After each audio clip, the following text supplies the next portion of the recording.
Kthehemi në studio, flasim tani për zhvillimet ndërkombëtare për çështjet të sigurisë me ekspertin Drizan Shala. Drizan, shumë faleminderit që jam me ne, kënaqësi të bisedojmë.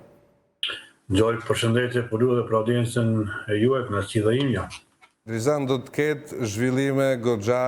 interesante, sidomos për Europën dhe lindjen e mesme. Ka patur një paralajmërim për një vizitë nga presidenti Amerikan Trump në Greqi. Kjo vjen si deklarat e ambasadores amerikane në Athinë, e cila duhet të kësuar është ish-bashkëshortja e djalit të madh të presidentit Don Junior, por gjithashtu kemi parë lëvizje të flotës amerikane në gjirin Persik dhe në lindjen e mesme. Çfarë të bën përshtypje? Është përfolur shumë për një goditje të Iranit, përpjekjet diplomatike nuk kanë rreshtur deri në minutat e fundit, por duket që ose do duhet një lloj kompromisi nga Irani për të mos vazhduar me programin bërthamor, ose do të ketë, po themi, aksione të ngjashme me atë që pam në Venezuelë. Kjo thënë nga njohuesit e fushës. Tani më kemi një situatë e cila i ka dy tabore të veçanta. Tabori i parë, vizita e presidentit të Shtetit Bashkuar të Amerikës në Ballkanin Perëndimor, respektivisht me Greqi, ka një impakt veçantë strategjik. Pra impakti kryesisht ndërlidhet në aspektin e asaj që raportet Greqi-Turqi, një iniciativë e re për takimet të dy përfaqësuesve të Greqisë dhe të Turqisë, për të arritur një marrëveshje stabilizimi politik, me sens se kanë shumë çështje të papërmbyllura gjatë viteve që kemi lënë pas, njëkohësisht edhe çështja e largimit të Turqisë nga apo përjashtimit të Turqisë nga pjesa e F-16-ve, F-35-ve, pra janë modelet e aviacionit luftarak, ku Turqia ishte përjashtuar që t'i ketë këta aviacion luftarak për arsye të importimit në kuadër të sistemit të saj të mbrojtjes të hapësirës ajrore, sistemin antiraketor kinez. Rus. S-400 në bëja. S-400, pra kjo dëshmon faktin që në atë periudhë kohore patëm tensione mes Turqisë, NATO-s, respektivisht Shtetit Bashkuar të Amerikës.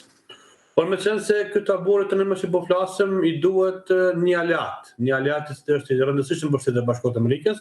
Turqia, ku dihet që impakti i Turqisë në Sirinë është i madh, dihet që Siria është një nga aleatët që është duke shndruar në një aleat të serioz të Shtetit Bashkuar të Amerikës në luftën e cila mund të vijë me Iranin. Prandaj kjo lëvizje është një parapregaditje e asaj që tani me të drejtë të thua, Gjoj, që është një konflikti të pashmangshëm në situatat e rrethana aktuale, sepse vizita e Trumpit është një vizitë për të bindur apo për të krijuar momentume të caktuara politike me impakt sigurisë dhe mbrojtjes në kuadër të rrezës së veprimit të sistemeve amerikane, sepse mos harroni gjë, në pjesën e territorit të Turqisë i kemi mbi 10 kampe, sisteme antiraketore Patriot, pra nga Shteti Bashkuar të Amerikës, që janë në kuadër të rrezës së veprimit në mbështetje të zjarrit në rast se do të ketë ndonjë konflikt në përmasa më të gjëra me Iranin. Prandaj ky sensibilizim me Greqinë për të arritur një paqe politike, ta quajmë, mes Ankaras dhe Athinës, është një çelës për të vazhduar me pastaj pikërisht atë që potencohet të një fërkim të ri, një konflikt i përmasa më të gjerë, se tani kemi edhe qëndrime Ayatollahu ishte i ashpër në pjesën e përcaktimit të një diskursi politik diplomatik, duke cilësuar madje që një ditë ferri për Shtetin Bashkuar të Amerikës në rast se vjen deri në konflikt armatosur mes tyre dhe forcave amerikane. Pozicionimi që potencohet të fregatave të ndryshme, aviambajtësve të ndryshëm në pjesën e zirit Persik, e dëshmojnë faktin që Shtetet Bashkuara të Amerikës ngadalë janë duke kryer pjesën logjistike për të përcaktuar, por njëkohësisht për të dëshmuar fuqinë e zjarrit në rast se palët politike nuk do të dakordohen në bazë të kërkesave që vijnë nga Shtetet Bashkuara të Amerikës për Iranin. Ndërkohë, Drizan, lidhur me përpjekjet diplomatike, kemi parë ministrin e jashtëm të Katarit shkoi në orët e fundit atje, beson se mund të funksionojë diplomacia, apo jemi shumë larg atij momentumi dhe në këtë drejtim Katari ka dhe frikën e vet, sepse disa prej bazave më të rëndësishme amerikane janë në Katar dhe që nga lufta që u pakëzo me emrin lufta 12 ditore, pati goditje edhe atje. Pra Irani mund mos jetë një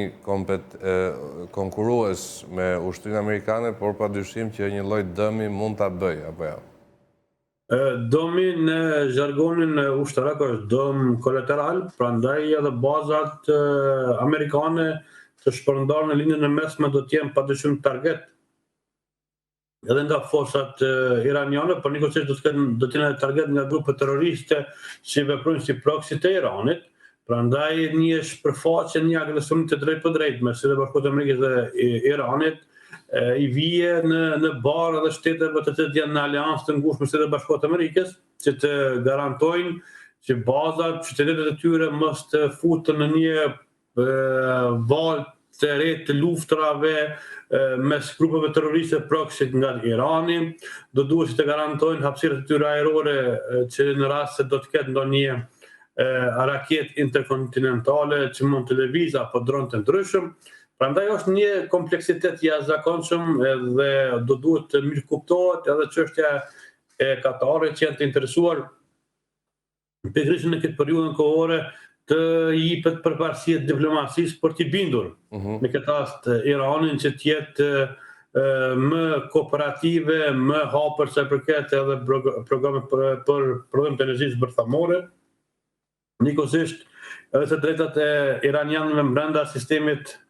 të ajatollahut nuk është se janë të mirë pritur dhe janë të akceptueshëm nga Shtetet Bashkuara të Amerikës në veçantë. Ju e keni vërejtur gjatë këtyre muajve që kemi lënë pas, janë mbi 35.000 qytetarë iranianë që janë të vrarë apo të ekzekutuar nga ana strukturave shtetërore të Iranit, sepse kërkojnë një të drejtë të tyre fundamentale, që është fakti i lirisë, fakti i qenurit një shtet, i rikthimit në një shtet demokratik, jo në një sistem i cili qëndron në kuadër të konceptit të shariatit. Prandaj janë shumë fërkime, janë shumë çështje dimensionale që nganjëherë e kapin njëra me tjetrën në kuptimin e zbërthimit të saj, por që në të nësi lindja mesme dhe çështja edhe të Izraelit janë dy çështje që tani më ndal nga ata po e marrin formën, mënyrën dhe çastin, por që një konflikt nuk është larg mendjes se mund të ndodhë, por do duhet që të përmbushën disa faktorë relevant për të cilët nivelse tentuam të japim një 10% të asaj çfarë do të shohim në ditët dhe javët në vim, derisa të pikën kushtet logjistike, ushtarake dhe diplomatike për një goditje të pa kompromis nga ana e Shtetit Bashkuar të Amerikës. Ndërkohë, Drizan, vizita e Trumpit në Athinë, çfarë mund të dëshmojë? Kujtojmë që vizita e fundit e një presidenti amerikan në kryeqytetin grek ka qenë ajo e Obamës në mandatin në muajt e fundit të mandatit të tij, dhe vizitat të tilla zakonisht janë dhe mesazhe të forta diplomacie dhe mesazhe ushtarake, apo jo? Padyshim ju e dini se ne kemi biseduar për mediumin e juaj faktin e një konfliktit të përmasur me të gjëra në pjesën e kontinentit afrikan. Gjatë këtyre ditëve kemi patur dislokim të forcave amerikane në Nigeri. Ju dini që pjesa e flotës detare greke është pjesa mes dheut, detit e Zezë dhe padyshim çështjet e pozicionit gjeostrategjik të një konflikti të mundshëm afatgjatë në pjesën e kontinentit afrikan. I duhet një Greqi e cila është lojale dhe njëkohësisht një Greqi e cila është pragmatike sa i përket edhe kërkesave që mund të kenë nga ana e Shtetit Bashkuar të Amerikës për një paqe politike për rreth kësaj, paqe politike me pjesën e Ankaras zyrtare, që më pastaj nga ky pragmatizëm të arrijë që të forcojë vetveten në kuadër të një aleancë më të ngushtë me Shtetet Bashkuara të Amerikës në rast të ndonjë prishje të balansit më të zgjerë geopolitik dhe geostrategjik në nivelin global. Prandaj mesazhi është i qartë, madje një mesazh i cili mund të jetë edhe për pjesën e Ballkanit Perëndimor, pra për pjesën e Kosovës, Shqipërisë, Malizisë, Maqedonisë, Kroacisë, Bosnjës dhe Serbisë, Shtetet e Bashkuara të Amerikës e kanë vendosur pjesën e kontinentit evropian, respektivisht rajonet Ballkanit Perëndimor, në hakun e interesit të saj strategjik dhe gjeopolitik, për të përcaktuar që një vend rajonal në aspektin e ofrimit të sigurisë dhe mbështetjes për Shtetet e Bashkuara të Amerikës në konfliktet të saja në pjesë të ndryshme, qoftë të pjesës së lindjes së mesme apo pjesës së kontinentit afrikan. Ndërkohë, Drizan, ka patur deklarata të çuditshme dhe nga Vučić, ai ka folur për teknologji të robotizuar ushtarake që do të importojnë nga Kina, do të jemi të sigurt, ka thënë, duket sigur Vučić nuk ka marrë, si të thuash, dhe përgjigjen që priste nga administrata Trump. Kujtojmë që pati shumë entuziazëm se mund të ndryshonte diçka në raport me Kosovën, nuk ka ndodhur. Diçka e tillë, madje Trump e vlerëson vazhdimisht përpjekjen e tij për të ndalur një përshkallëzim, një konflikt, shprehet ai, mes Kosovës dhe Serbisë. Çfarë të bën përshtypje nga Beogradi? Në aspektin vizual, për audiencën e juaj, për të qenë më i qartë, ju duhet ta imagjinoni Aleksandar Vučić në një nga mëngjeset e tij të famshme, në ditën e parë të javës, ditën e hënë vendos kollaren e Shtetit Bashkuar të Amerikës, të martën kollaren e Bashkimit Evropian, të mërkurën kollaren e Rusisë, të hejtën kollaren e Kinës. Prandaj Serbia është në kuadër të strategjisë së saj katër shtylla. Dhe varësisht nga interesi dhe intensiteti i saj e vendos kollaren në bazë të përshtypjes së interesit nacional të Shtetit të Serbisë. Çështja e deklarimit se do të ketë importim të industrisë dhe teknologjisë ushtarake dhe tani në formën e trajektorës së lëvizjeve përcaktuese, ne kemi deklaruar që gjatë fundit të 2025-s, fillim 2026-s, patëm disa vizita interesante të ministrit mbrojtjes të Serbisë në Kinë, dhe njëkohësisht edhe pjesës personelit për sa i përket çështjes së industrisë ushtarake. Serbia ka hallin më të madh jo me Shtetet e Bashkuara të Amerikës, jo me Bashkimin Evropian, por ka hallin e kollarës së Rusisë, e cila nga dalë duke ja ndalur frymëmarrjen Aleksandar Vučić, sepse po të largua kollaren ruse nga qafa e Aleksandar Vučić në aspektin vizual dhe po të rivendosur kollaren kineze, është një konflikt i përmasave të ndryshme, dhe madje edhe të shërbimeve inteligjente, sepse dihet në momentin që vendoset kollara ruse me ato kineze, do të shohim ndoshta një ndryshim epokale të qëndrimeve të Rusisë në raportin me rajonin, por njëkohësisht në raportin me Republikën e Kosovës. Ju e dini që nga takimi që është mbajtur në pjesën e bordit të paqes, ku edhe Lavrov po të mësoj që për Ballkanin Perëndimor ne do të bisedojmë me Shtetet e Bashkuara të Amerikës, është një lloj sinjali asaj që kollara ruse në qafën e Aleksandar Vučić ngadalë është duke janë dhënë atij frymëmarrjen dhe pikërisht ndoshta godita që mund të vijë nga ana Rusisë, nga ana Moskës, mund të jetë hipotetikisht, sipas asaj që mund të shifret dhe mund të nënkuptohet, do të jetë një njohje ndoshta e Republikës së Kosovës nga ana Rusisë, dhe kjo më pastaj e komplikon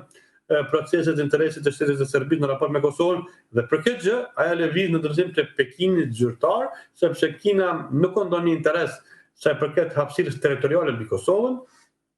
po ka interes që Serbinë ta mbajë në kuadër të orbitës së interesit ekonomik, dhe pikërisht përmes importimit dhe eksportimit të produkteve kineze, shfrytëzohet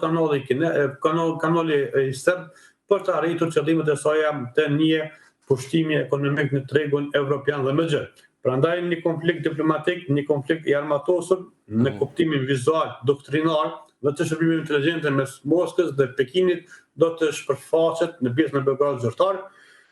Dhe mbi këtë bazë ne shohim elementin të interesant të